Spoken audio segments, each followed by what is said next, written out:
Hiya, Barbie. Hi, Ken. You want to go do a podcast? Sure. Jump in.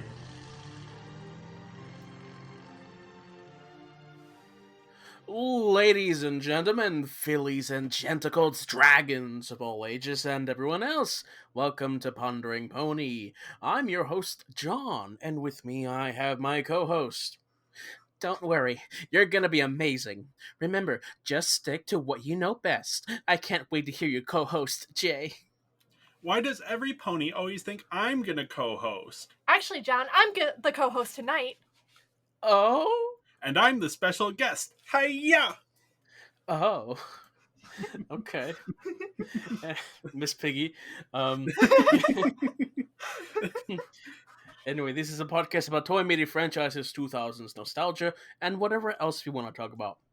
And this week we are here to talk about My Little Pony Friendship is Magic Season 1, Episodes 17 and 18. Yes. Yeah, and with us we have a special guest who is returning, though kind of under a different name because you now have something to plug here. Yeah, Chris. Yep. Do you want us to call you Emma or Chris? I really don't care. Okay.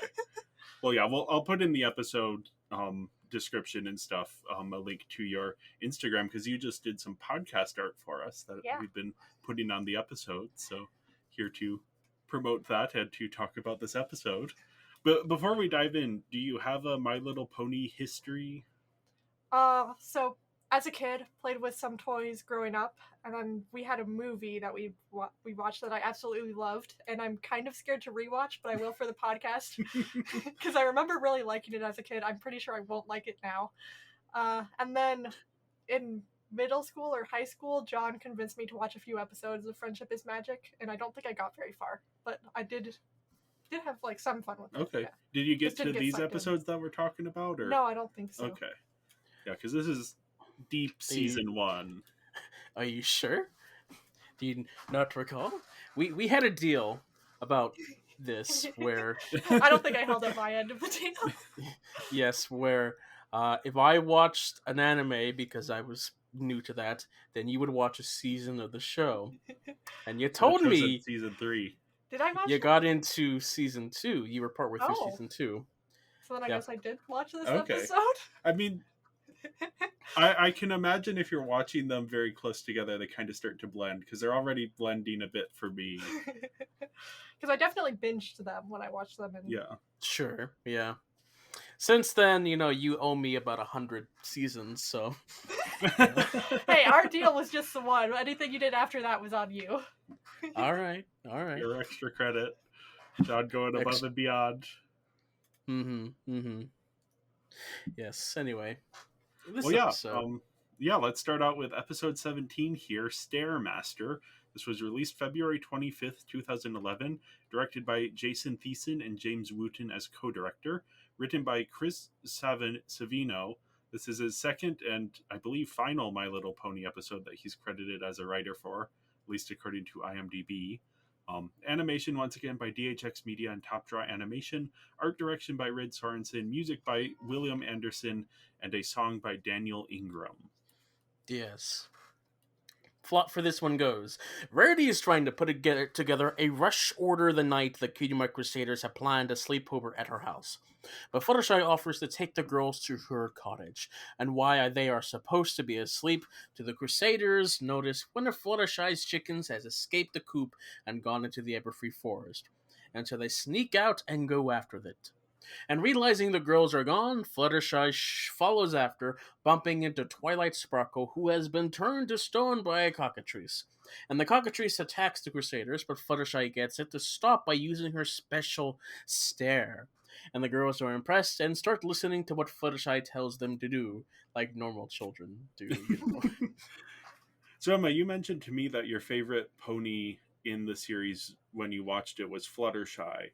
Yeah. So I asked John about what were some Fluttershy-focused episodes that were coming up for you to be on.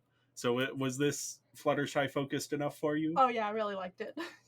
Yeah, she has a good arc here. We'll get into... I guess we could kind of talk about that, because this is a bit looser than our normal thing.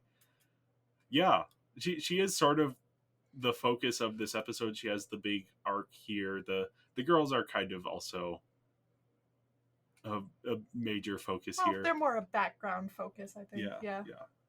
Yeah. This is what the second episode that we're seeing that's focused on the Cutie Mark Crusaders, and I guess the first Kinda. one was just Apple Bloom by herself. Yeah. It's our first chance to see the Crusaders together, and it's an odd one because it's the perspective from our main six viewing the children, which Yeah. means because of that, our CMC have to act a little extra for you to feel as annoyed as the main six. So, yeah, this was an episode I was like, okay, yeah, I bet this Jay is gonna have feelings. Well, I don't have strong feelings. I'm just like, I don't. This is why I don't want kids. They seem like a lot of work and a lot of mess and running around. Yeah, that was already my conclusion, but this just like reinforced that. Yep. Yeah, I will say I do like that we are sort of getting out of Ponyville again and going into the Everfree Forest here. Any episode that does that makes the world feel bigger and makes the stakes a little bit more interesting.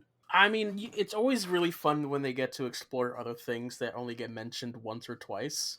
Yeah. And so, going into the forest again, it being considered spooky. I liked when the forest is spooky, and they actually feel spooky. And having like an actual monster in the forest. Yeah, the introduction of the cockatrice, especially that scene where there's like the two chickens and there's the one that's like slightly off. That kind of stuff always I enjoy that. There was something recently I was watching. Oh, that's what it was. I think that's what it was. It was the Peanuts movie where there's weirdly a thing in that feels very reminiscent of the scene in Princess Mononoke when the hunters are wearing like the boar skins. And just like the movement and the way the like eyes are drooping, it's anything like that is like, oh yeah, this is just like a little bit of creepiness that most kids are going to be able to handle. But yeah, that's not a tone I'm used to seeing from these pony episodes. So Emma, how are you sort of feeling watching this episode, having not seen the show in a while? Was this sort of the tone and the style you had remembered, or? For the most part, yeah. Okay. And like it's good that I watched before, because like all the main characters, they don't really explain who they are, but I remembered. So okay, yeah, they're pretty easy to remember. They all have like, and it's a lot of them are in their names. You know, it's Fluttershy, Wonder Dash. Yep. Apple Jack. It's Rarity, you can't quite tell, but she's like just obviously like the stuck up like pretty girl. Yeah, we don't even see most of the, or we only get half of the Rarity main and six. a little bit of Twilight. Yeah, and then it's mainly Fluttershy, which is interesting when they do episodes like this that are more focused. Yeah, here we get to explore more of Fluttershy's home. Yeah, her animal filled home. It's fun just pausing whenever we're in her house and just looking at what her inside of the house actually looks like. There's like very tiny staircases all over the place. She has holes drilled into everything so that the animals can like walk around. Well, I'm wondering if she built her house thinking, oh yeah, I have wings, and then built the stairs later on. Like, oh wait, some other people need to get stuff. She doesn't, compared to Rainbow Dash, she doesn't use her wings a whole lot. Yeah, there is an interesting like note when Faust was like doing these character designs. She has a note for Fluttershy where she's like, "Are wings wasted on her?" Because I think she wanted Pinkie Pie to originally have wings because she's energetic and wings help with that. I don't know. I like the idea of Fluttershy having wings but not really being more flightful as Rainbow Dash. Yeah, she doesn't have the same sort of character or motivation that Rainbow Dash does. So for her, the wings are more sort of a thing that can sometimes help her do what she wants to do rather than a major part of her being. I was actually like, I didn't remember Fluttershy flying around that much, so I was surprised in parts of the episode where she is like flying and talking to Twilight. Yeah. And I'm like, oh wait, she's flying.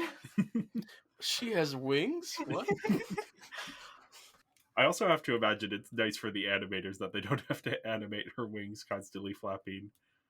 I mean, they probably have so many of those already. Yeah. I mean, it's just like they have. I'm sure they have a copy and paste of like an That's animation true. loop of her just doing that and hovering, which I guess for like sometimes for Rainbow Dash, it's easy just to have her hover there. You know, Yeah. hey, it's at least it's like more effort than the PNGs that we have of recent uh, animated stuff.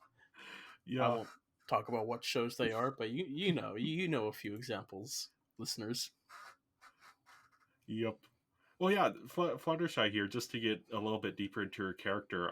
Like Emperor Alexios IV Angelos, she severely underestimated how much damage inviting the Crusaders into her home would cause. She ended up a little Yeah, bit better than he did, but all she did was still lose a some table, chaos. pretty much. I just every time they talk about the Cutie Mark Crusaders, I immediately think of like Dune, of like Timothy Chalamet's character, who's like, "Oh, the Holy War, it's gonna happen! The Crusaders across the galaxy." I'm like, "Oh, I don't think that's what these Cutie Mark Crusaders are supposed to be doing." I mean, I guess I haven't gotten that far into the show. So far, they I haven't started any holy wars, but you never know. I I mean, mean, if it helps them find their cutie marks. They would start a holy war to find their cutie marks. I think that's the big takeaway from this episode. they haven't got to that point yet, but once they run out of ideas, hey, If they have to drink the water of life so that they can use the voice to inspire the Fremen to rise up and depose the government order and kill the emperor. I guess does the emperor? I don't remember. I should know. I should know that. It's been a while history. since I've read Dune Messiah. I bet there's a fan fiction about that somewhere. I don't know. I'm sure there is, or something similar. That's knowing nothing about Fallout Equestria. I have to imagine that it like has that sort of the dissonance between the pony characters in the darker setting. I knew Jonathan, what what that you've read? sentence meant. Yes. Is it a darker tone than you would usually expect ponies to be involved in for Fallout Equestria? Uh, can you rephrase the question? I what am I trying to get that at?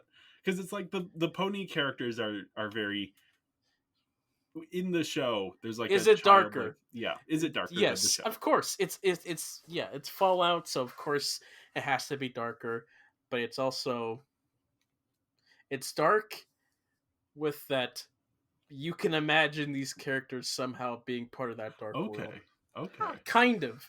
That's pretty much the case with most fan fiction if they write the characters well enough. But I don't know what I don't know. Just move on. move on, move on. Okay, Too much thought put into this yeah. thought. Okay, So I can't do that. No. so I think the stare is this really interesting sort of ability for Fluttershy to have.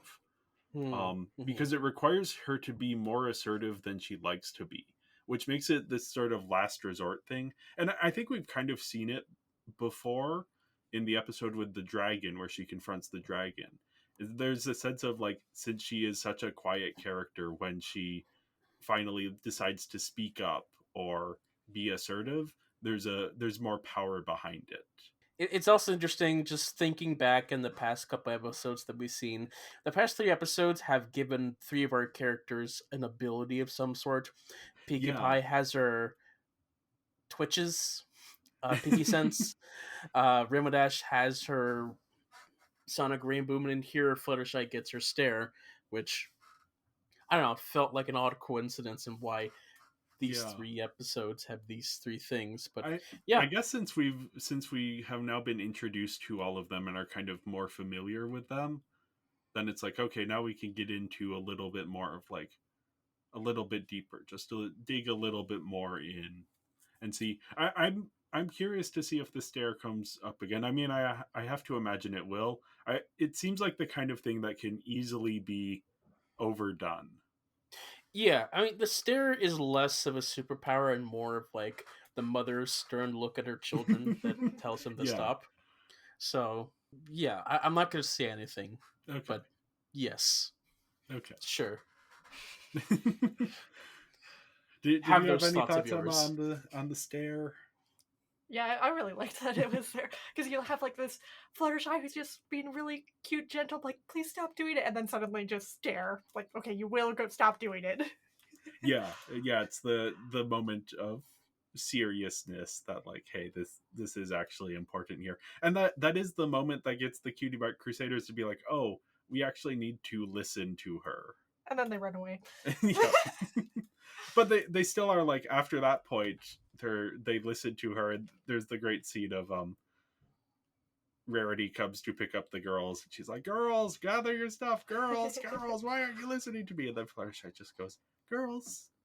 Yeah, And they in her immediately sweetest little Yep. voice. Yeah, I mean, you trust the people who save your life more Yep. than the one who just tells you to just sit in the corner and Who do kicked you out nothing of the while you house. work. to be fair, okay, we do need to Yes. talk about that. Yes, it is very fair. Sweetie Belle was being a menace and like using stuff she should not have been using fabrics that were not Yeah. for Yes. her to use.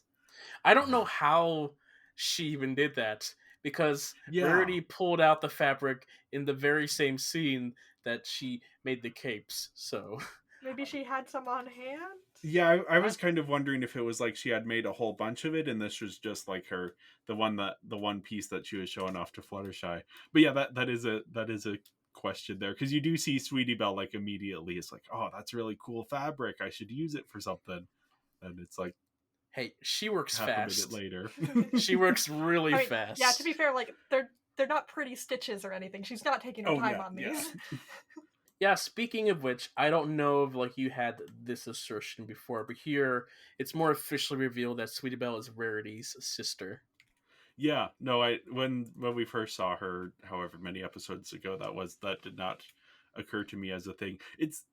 I was thinking about it. It's kind of interesting that in this show and in Generation 1 so far, we have characters who are siblings, but we have yet to see parents. Now we have a Granny Smith in this show. So I guess technically that is seeing a parent, but not a direct parent. Yeah, because why would Rarity have to be taking care of her sister, not the parents? Yeah, where are the parents in this equation? Because it seems like Rarity owns this her Boutique little shop here. So why is Sweetie Belle in her care? At this time, yes, people noticed the same thing, and that led to a fan theory. I don't think it really ever had any traction, but it was just like a fun one to just joke about. It's like, oh, what if Rarity is actually a single mother who who is taking care of her daughter, who she says is her sister, type thing. But yes, parents, that's a later thing. Okay. Yeah. Right now you're just focused on the main six. Yeah. Yes. It's something that is interesting to me because it makes a lot of sense for this type of toy franchise. Because parents bring with them certain baggage, and not even baggage, that's a heavier term, but like when you're in your little kid fantasy world, you don't necessarily want to be thinking about parents. So it's like it makes sense that parents are sort of hidden off to the side, or like, yeah, we're not even going to talk about parents. I think that's part of why a lot of Disney movies have dead parents, is because then they don't have to have like the hand wringing about, oh no, what will mom and dad think. I guess there it's also like an emotional thing, but here it's like, yeah, we don't have to. We have never really considered who these characters' parents are. I think maybe a better example is like Barbie Diaries. Yeah. Where we never see any of the characters' parents, even though they are all high schoolers. And that's just sort of a thing so that the plot, you don't have to be like, oh, I'll ask my parents if I can go to the prom with you. Sure. I guess that's not a thing that people do. I'll ask my parents if you could come over. No, it's just like, oh yeah, come over.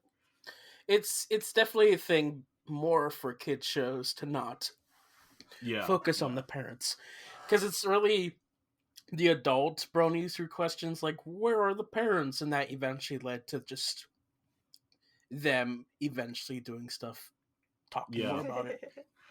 Yeah, that's always something that I'm like, we don't need to see the parents. I guess maybe they'll find an interesting way to bring them up, but we don't really need to see the parents. Um, but yeah, the Crusaders, they're pure chaos here. No chill. They're very It's the thing. extra here. Yeah, it's the thing where I'm sure each on their own is very manageable. When you get Yeah. the three of them together, they just sort of feed off of each other's energies. Yeah, because when like Fluttershy was first like, "Oh yeah, I'll take care of them," then the question was, all three of them? Like, she Yeah. might have been able to handle one, but all three? Yeah, because when we see Apple Bloom, like, I guess she is a little bit stubborn, but she seems relatively manageable on her own. Sweetie Belle, same thing of like, oh, she can cause a little bit of chaos, but once you get the three of them together, it does I not mean, necessarily go well. that's very true. I mean, Yeah, when yeah. our group was together at each other's houses in high school, we did stuff.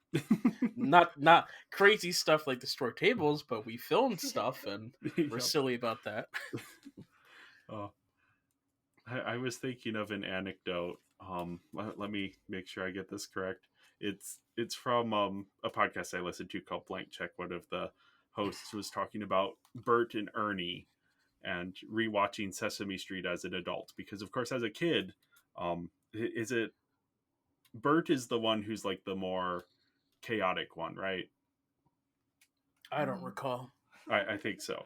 So as a kid, you're like, Bert, he's a fun guy, and Ernie's a little bit of a killjoy, and like, why is Ernie getting on Bert's case? And then you rewatch it as an adult, and you're like, I don't think it's unreasonable to ask someone to stop playing their trumpet as you are trying to fall asleep in the bed right next to them.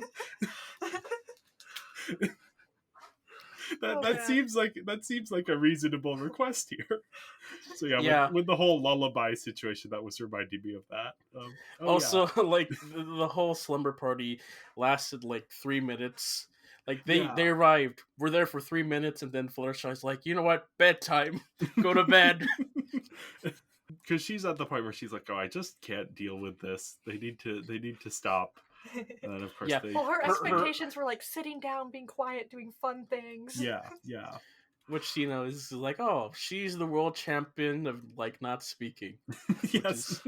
Kind of sad. Just immediately going like, oh, I lose. Which is how that game that's plays true. Out, you actually the people who you are trying to get to be quiet will not be motivated enough by the game to be quiet. Her leap in like logic, it's like, oh, I took care of Rarity's cat. That means I can take care of children. 3 of them. That'll be the same thing. Rarity's cat is the real menace. It's a menace. Criminal. Menace. Give me pictures of lessons.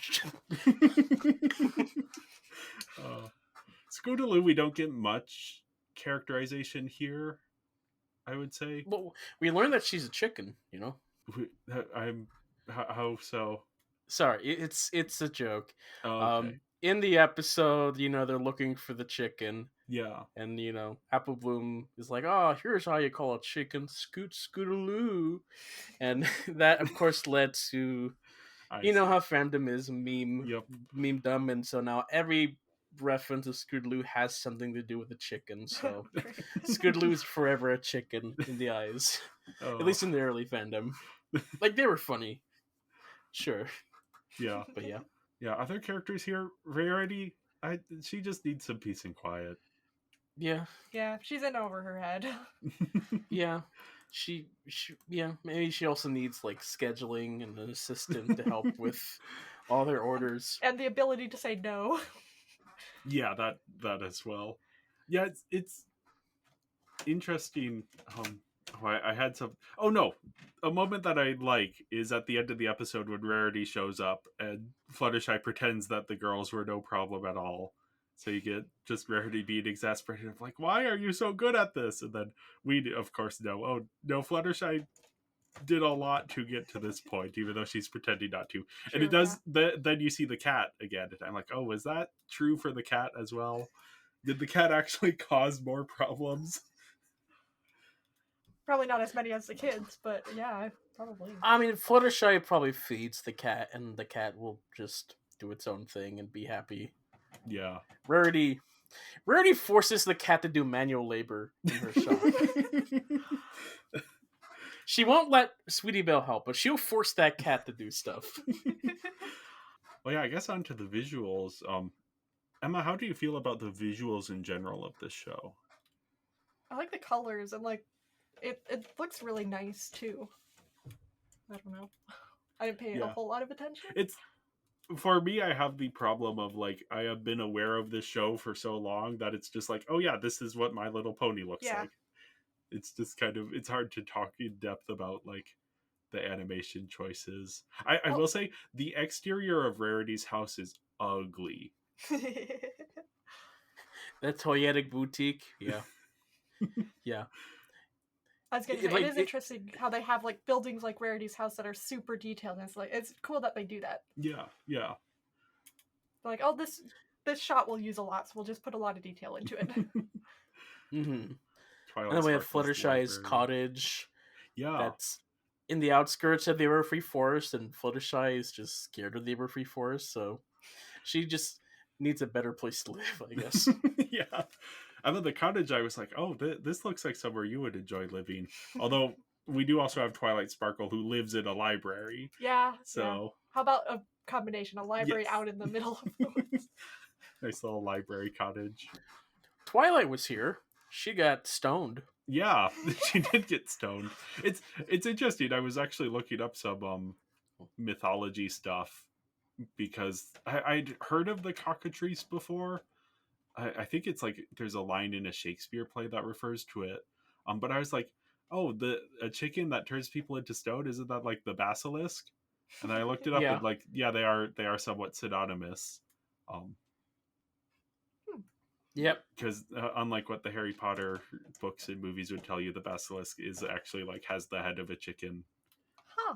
I did not know that. In the Shin Megami Tensei games, the basilisk just is a chicken, like a giant chicken. But yeah, no, turns people into stone.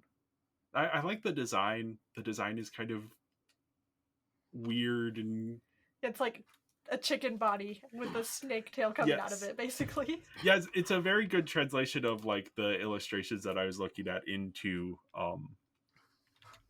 this style. On to animation errors. First one, we have Sweetie Belle singing in the cloud. What's missing with her? Okay, I might need your help for figuring out what is missing. Sometimes I can't tell.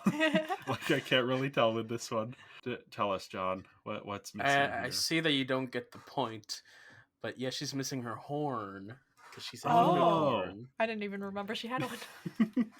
It's really tiny. I was realizing, I think during the second episode that like, oh wait, there's an Earth Pony, a Pegasus, and a Unicorn of the Cutie Mark Crusaders. That there's one of each. Because I was thinking in my head like, oh, it's weird that they don't have one of each because there's 3 different types, and then they like cut to the shot, and I'm like, oh wait, no, that's literally just what it is. So I guess that means the visual error here is that Scootaloo does not have her wings. On the next one, yes. Quick learner here.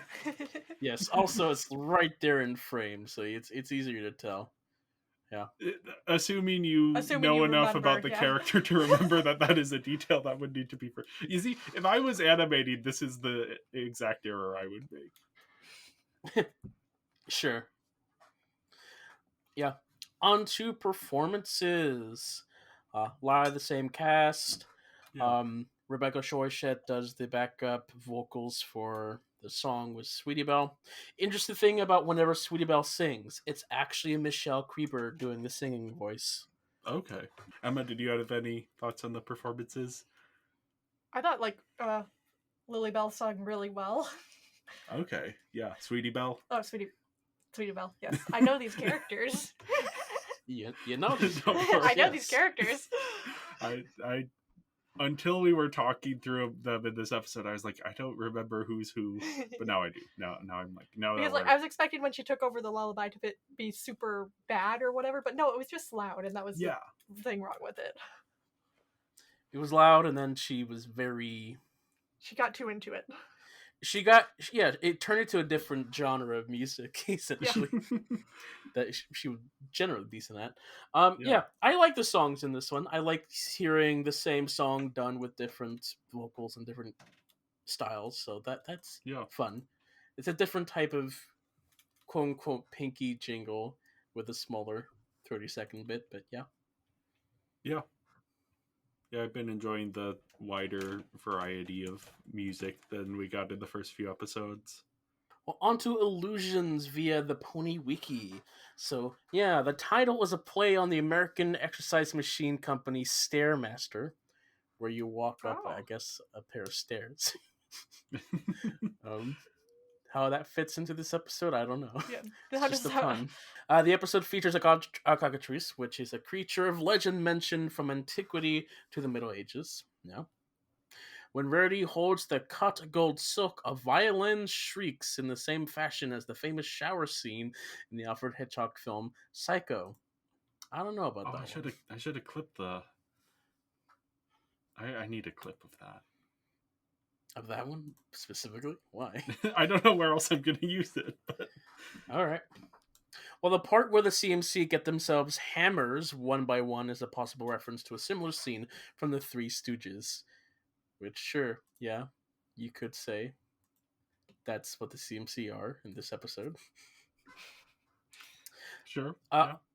IMDb trivia. Friendship report. Fluttershy learned not to bite off more than she can chew, and she's as good with kids as good as she is with her animals. I don't think she learned that one. She's not as good with kids as she is with animals. Well, she did get them to listen at the end. There are a number of times in this episode where the Crusaders speak with the wrong voices. Yeah, a couple small lines where a couple characters, their vocals got switched. It's nothing that Okay. you really notice, but if you really paid attention to who they are, it's like, oh yeah, that's not right. Scootaloo is a chicken. Somebody wrote that there. And lastly, Dorpy Hooves does not appear in this episode. That's a crime. Crime All right. indeed. Before we move on to the next episode, we wanted to take a moment to tell you about where you can find us. We're Binging Barbie Podcast on Instagram and Tumblr, Binging Barbie on Blue Sky and Serialized. I'm Binging Barbie, a Barbie movie podcast on Letterboxd. And if you enjoyed this episode, make sure to leave a 5-star review and go join our Patreon at patreon.com/Binging Barbie Podcast. So yeah, episode 18 is called The Showstoppers. This was released March 4th, 2011, written by Cindy Morrow. Yeah, John, what's the plot here? Yeah, also sung by Daniel Ingram. But the plot of this one is that there's a talent show coming up, and the Cutie Mark Crusaders decide to enter, hoping it would help them find their talents. Rather than stick to what they know, they each decide to branch out to try out new skills. Rehearsals go super well, leaving Applejack speechless. Unfortunately, the night of the show, Twilight Sparkle jinxes the Crusaders by wishing them good luck instead of break a leg. And of course, things go horribly wrong and the Crusaders are laughed off the stage. However, when the time comes for the awards, they're given the award for Best Comedy. And they take this as a sign that their true talent is comedy instead of depression. Yeah. Yeah. If Twilight Sparkle hadn't said good luck, this would have been a very different episode. It's all her fault. Yes. To be fair, she started by saying break a leg, and then the one pony tripped, and then she's like, oh wait, no. But if that happens, we have realize. to put you down. Yeah. Turn them into glue. Yeah. No, there's nothing worse than telling someone that they are good enough at comedy that they should try and pursue it.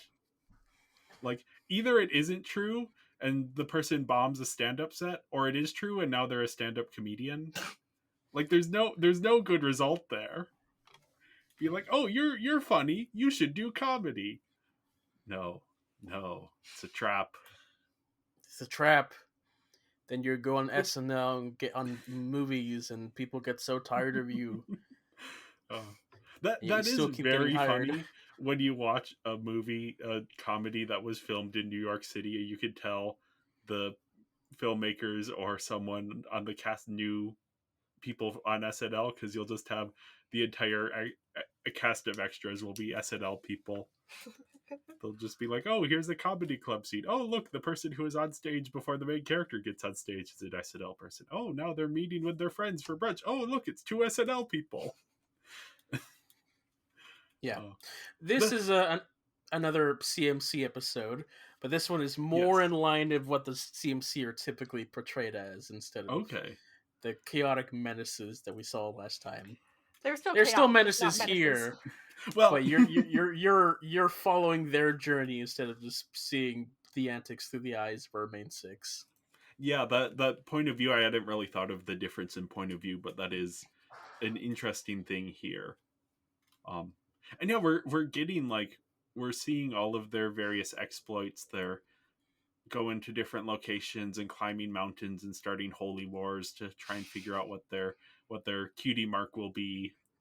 It feels very like kids wanting to grow up, of like, because getting the cutie mark is this important like rite of passage and like coming of age thing for the ponies. And so, as kids often are, you're like, "Oh, I want to be more grown up than I currently am, so I'm going to try and do the grown up stuff."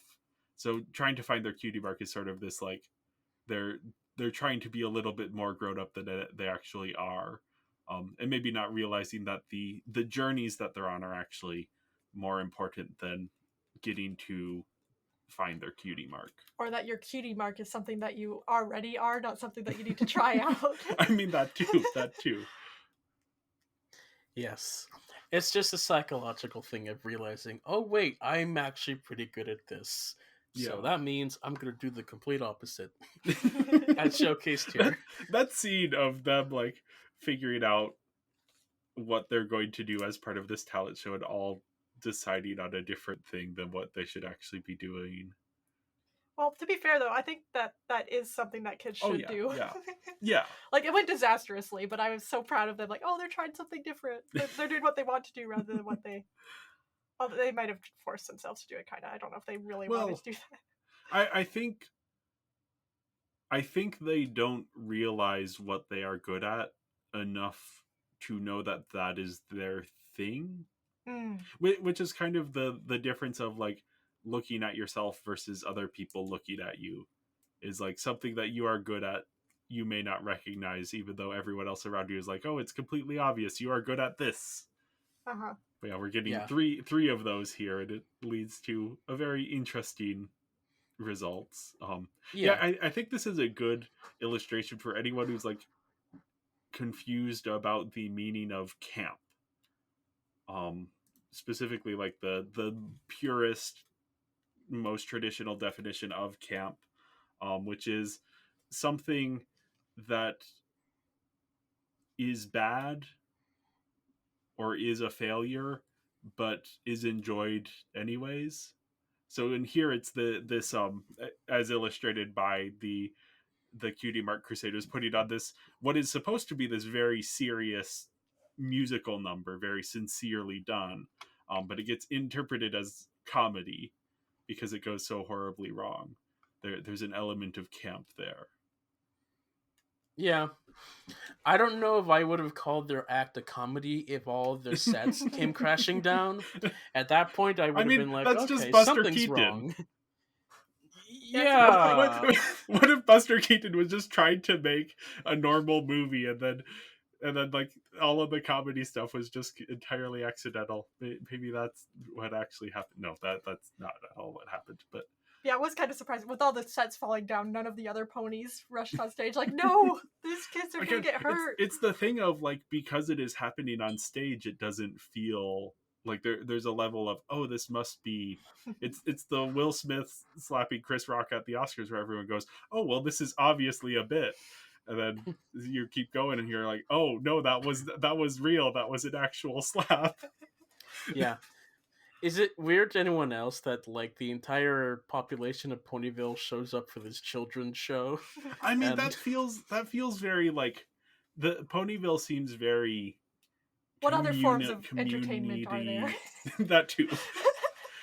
But yeah, it's this community, so everyone shows up for all of the events in like a very like I don't know 1960s or 1970s of like, oh, the school Christmas pageant, and the entire town shows up to watch the school Christmas pageant, and it's the big event of the season.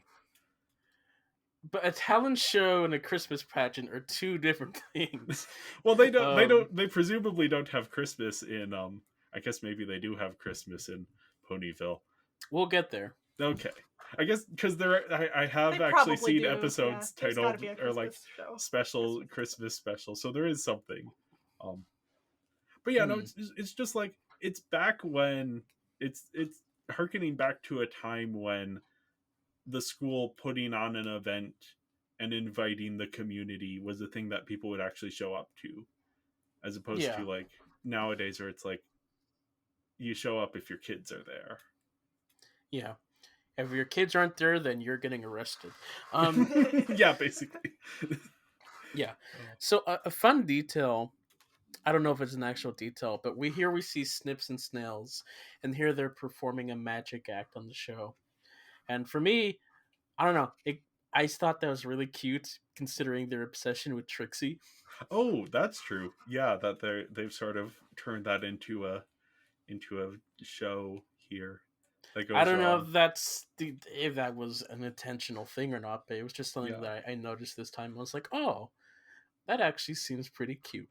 Anyway. What, John, did you ever do any talent shows? No.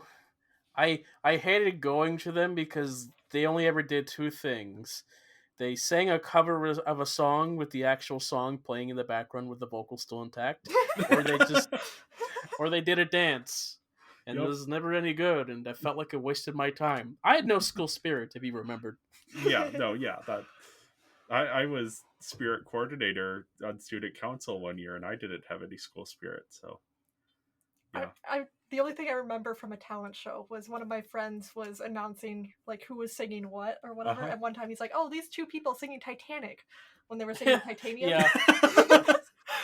Also, and then we started trying to coincidentally, think of a cover for Titanic, like for Titanium that centers around the Titanic. Yeah, and it was on the anniversary of the Titanic sinking that happened. Oh, good. Even better. Yeah. Anyway, this doesn't have anything to do with anything, but my favorite ever math question on a test. So for context, we were doing this, must have been in 2013. And so the teacher passes out the tests, and I'm doing my test, and there's a question, and it says, the Titanic sank 100 years ago today. So this was April 12th. What year did the Titanic sink?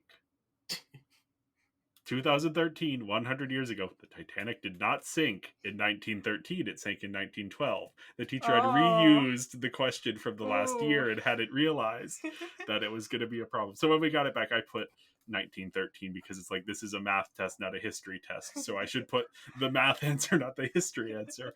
But when he passed it back, he was like, I'm very sorry. If you put the correct date, I gave you points because... But yeah, anyway, Titanium, talent shows. That's back on track. There we go. Yeah, talent shows. Scootaloo here, we're getting some more characterization where she's like the bad boy skater girl of the group. She has her mane cut short and she rides on her scooter and she does crazy scootastic stunts. She's the daredevil. Yes. The daredevil. But yeah, that's a good. Even though she is apparently a chicken. Yeah. She's a chicken. She's a daredevil. Daredeviled eggs. Oh. That's dumb. Yeah. Why, thank you.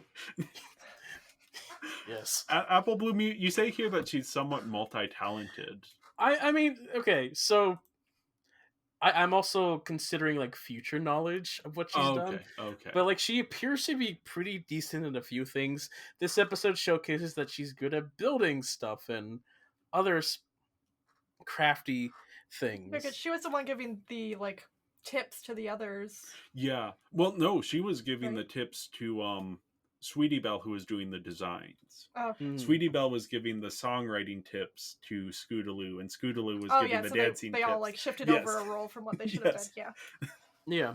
And in a previous episode, she's actually pretty good as an entrepreneur using Yeah. criminal tactics to get the job done. It's just that Yeah. Applejack just really wants to be honest and doesn't want to push items. But no, Bloom is good at that, so that's talent for Yes. her. And here, not only is she good at building stuff, but she can also paint, and apparently she can also be good at sewing. And those are not similar talents. Yeah. So she is. It is very multi-talented. funny that it's like Sweetie Belle, she's good at singing. Scootaloo, she's good at dancing. Apple Bloom, she's good at construction and design and fashion and yeah. The only thing she's not good at is apples. Oh, my favorite trope, I don't know if it's my favorite trope, but a trope that I enjoy in animated media is, I guess maybe it is in live action media as well, though I don't know it as much, but you know, characters are like, we're going to build something, and then cut away to someone watching it happen, and then you just hear like heavy construction noises. Yeah, with, like the drill and yeah, power tools and stuff that were clearly not present, and then you cut back and whatever monstrosity has been built. Yeah. Okay, Yeah. so we were talking about Buster Keaton, and I don't want to forget this thought. When the set was about to fall down, and we see this house set about to tip over, I was like, "Oh, are they gonna do the Buster Keaton thing? Is it gonna like fall and someone's gonna be in the window?" But no, they didn't. Give it time. Okay, I don't think there were any that's- windows in that set. yeah, I thought maybe someone was gonna like poke through the cardboard or something. That's like one of those. That's like the Akira bike slide where it's like in everything. Mm-hmm. Yes, it is in everything. So eventually, out of 9 seasons, They're eventually gonna do it. Do yes. they do Akira bike slide? I forget if this was one in the compilation on YouTube. I'm not going to answer that, but you probably know the answer to that. Yes, I'm wondering if I was trying to think back while we were talking. Like, did Scootaloo do an Akira bike slide in this episode? But I don't remember that happening. I'm not always as good at catching it as I would like to be. But yeah, anyway. Yeah, that's a scoot slide, I guess. Yeah. Well, yeah, this is the same thing. Yeah. Sweetie Belle, we saw in the last one that she sings. Here we get to see that she sings and more, and she's... Yeah. Last time we saw she sings. This time we saw she sings more. Yeah. She knows more than one song. Yep. Look at Yep. She's a double threat. She can sing one song and she can sing a different song.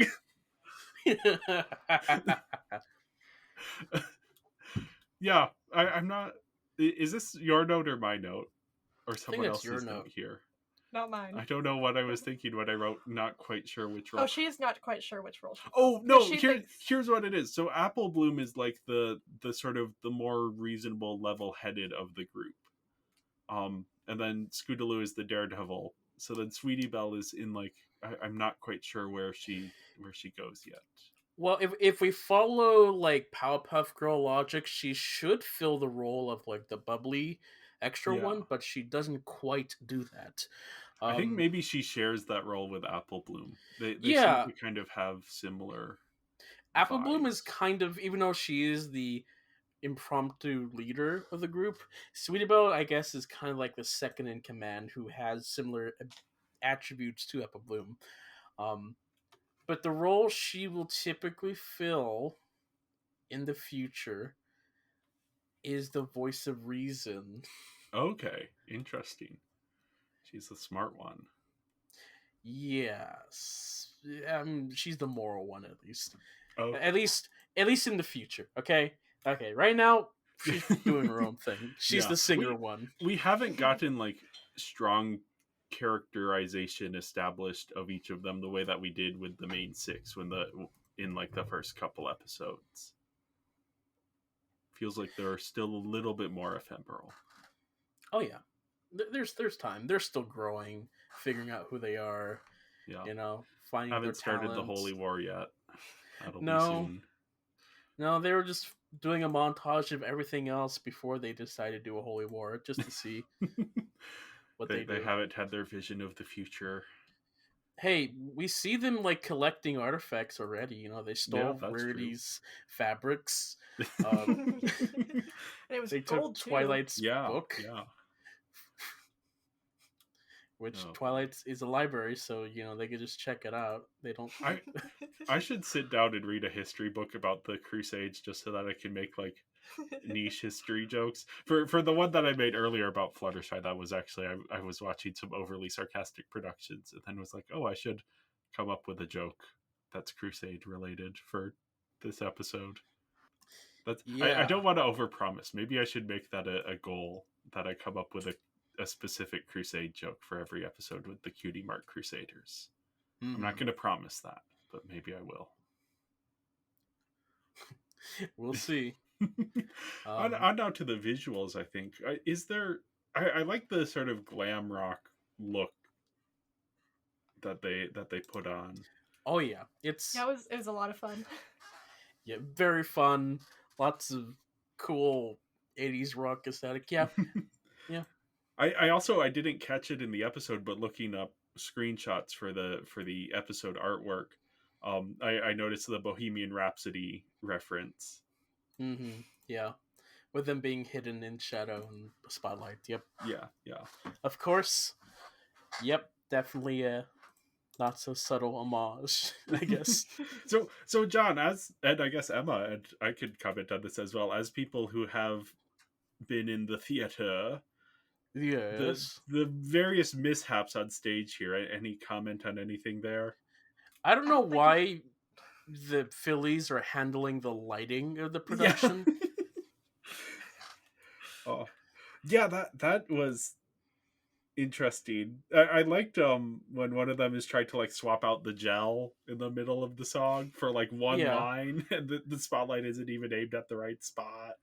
Was it Sweetie Belle who was backstage pulling ropes and stuff? I think so. Because that reminded me, there was one play I was in where I was in charge of pulling the rope to drop a shoe down. The shoe. I remember the shoe.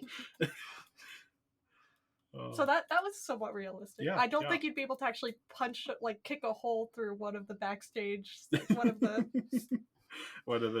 backgrounds. Yeah.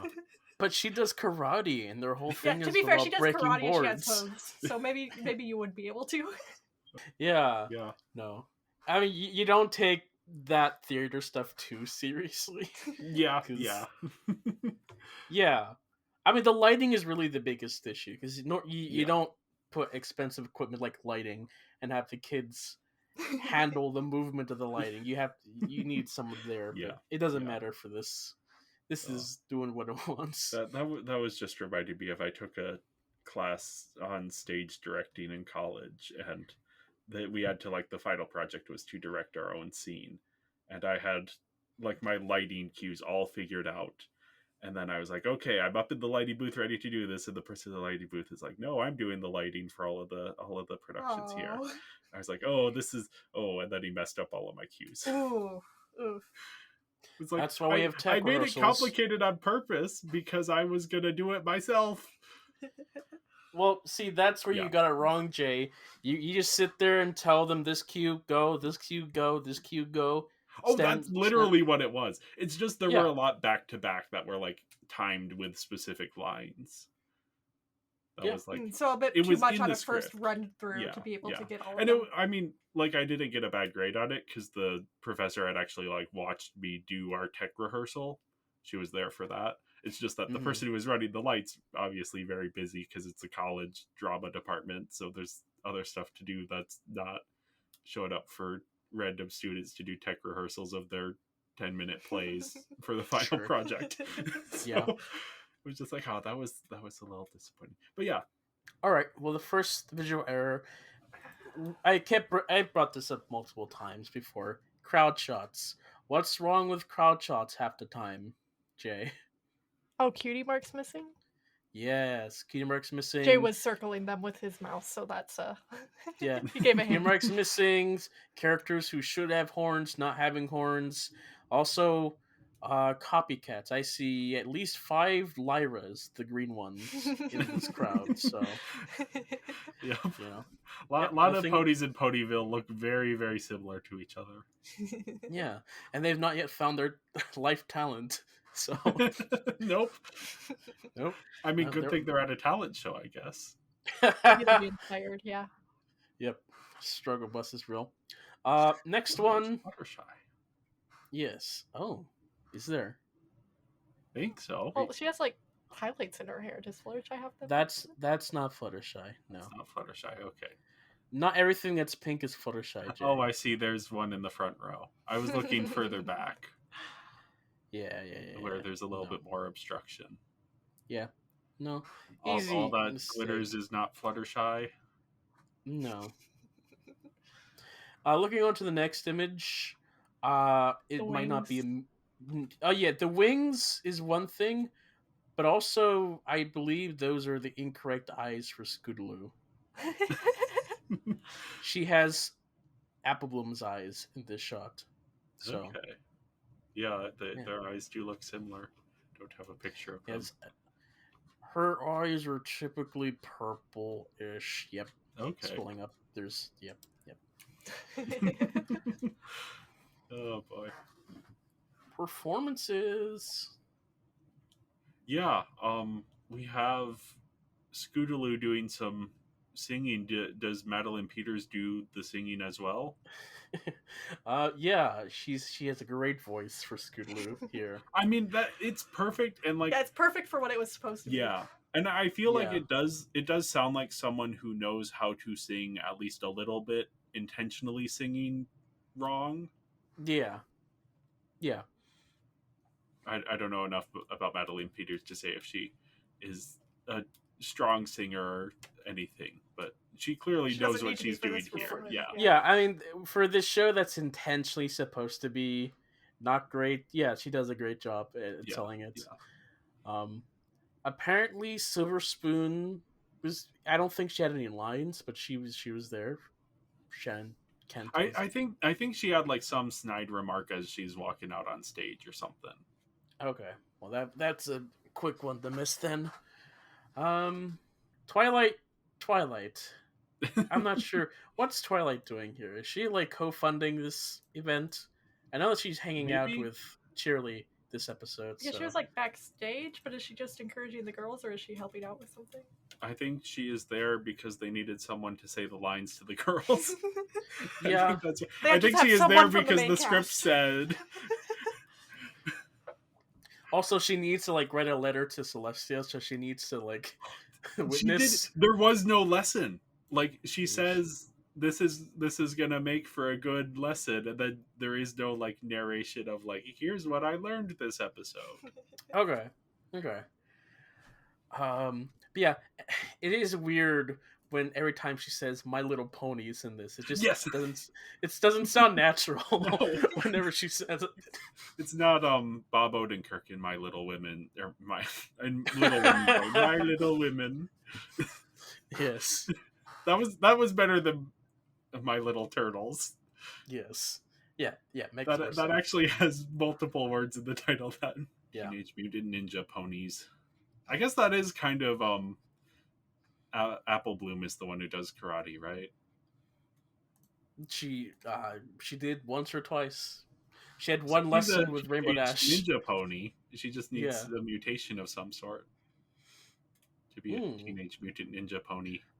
Find out next season. Anyway.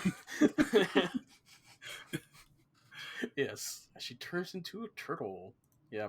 Nope. Performances are all they're the same unless you have anything else to add. No.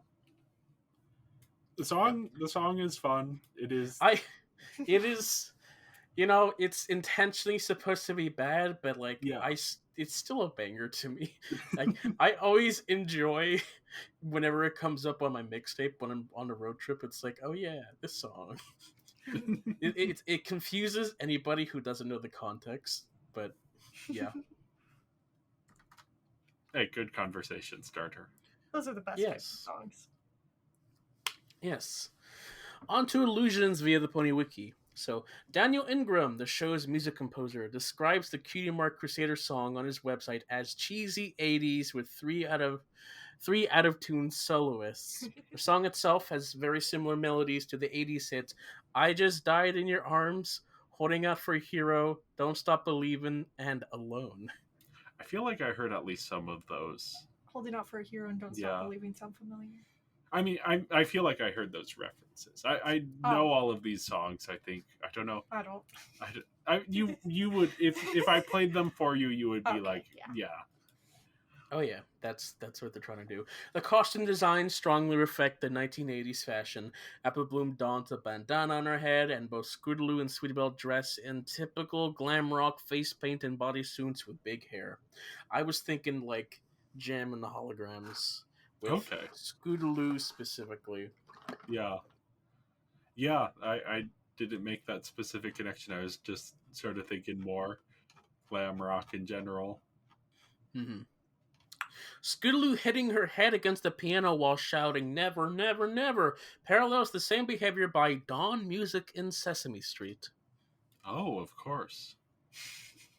I mean, makes sense. Like your limited puppet Yes.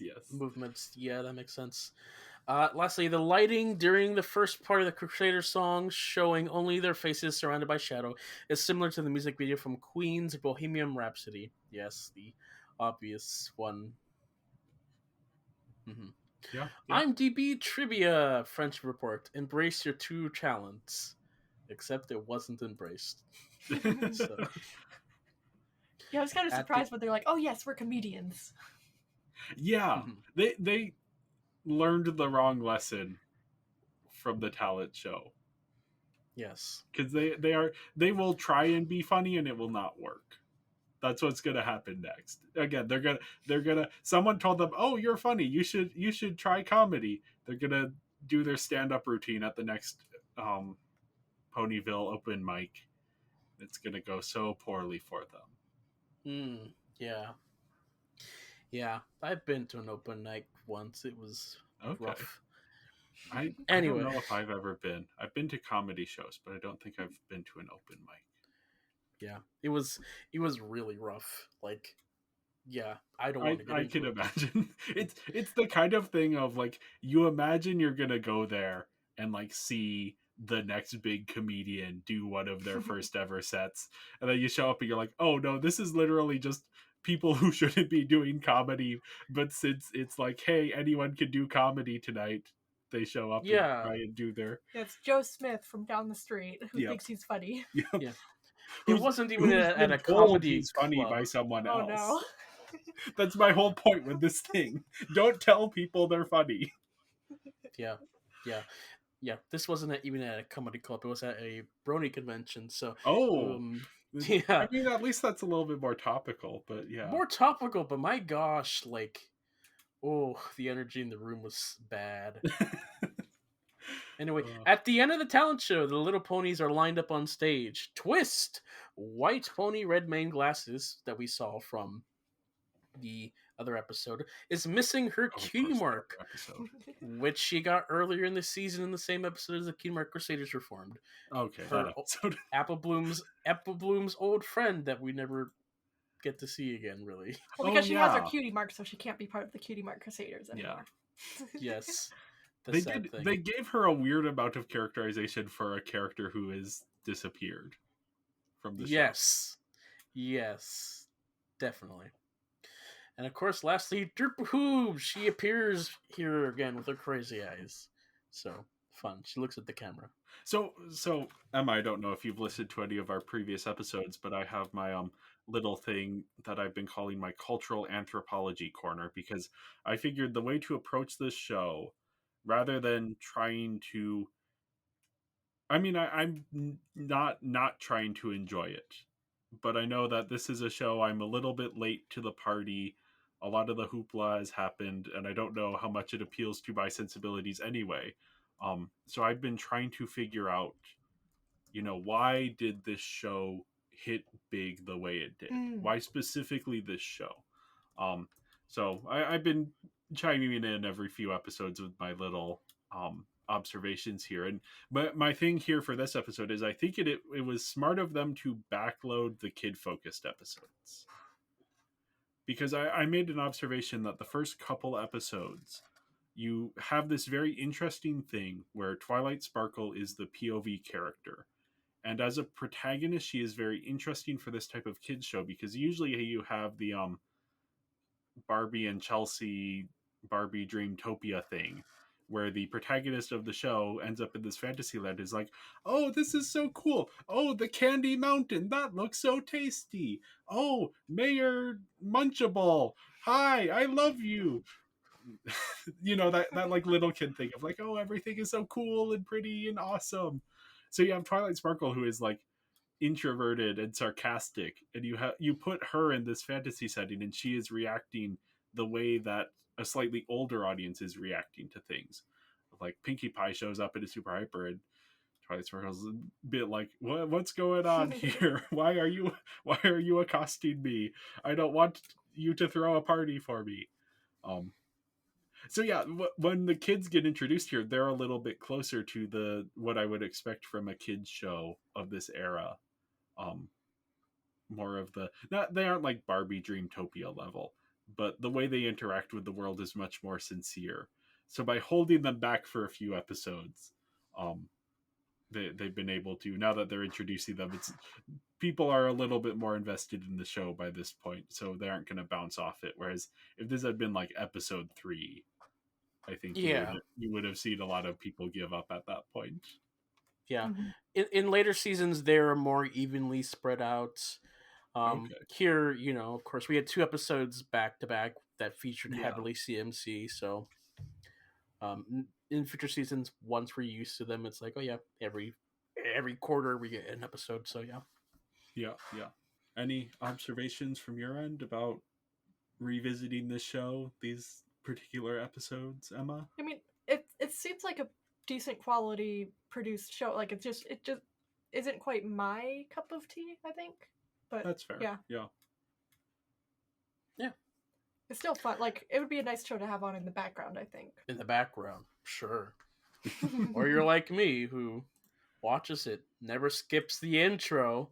Did you watch the intro this time, Jay, with Emma, or no? Oh, we didn't watch watched it it together. separate. Oh my gosh. So here's the thing. I put in the DVD. What song plays for the menu? It's Yes. the intro music. I hit play on the episode, or no, I hit go to episodes. What song starts playing again? I hit the episode. What song starts up again? Hit the credits. What song is playing again? It's like I can't get away from it. And you never should. I know you're not the only one who feels that way, of course. A lot of people it's when they were fine. watching on Netflix would skip, but I don't skip it. I just mute it. even That's still, basically the same thing. No, it breaks my heart, Jay. Breaks my heart that you don't have the stomach to torture yourself with that.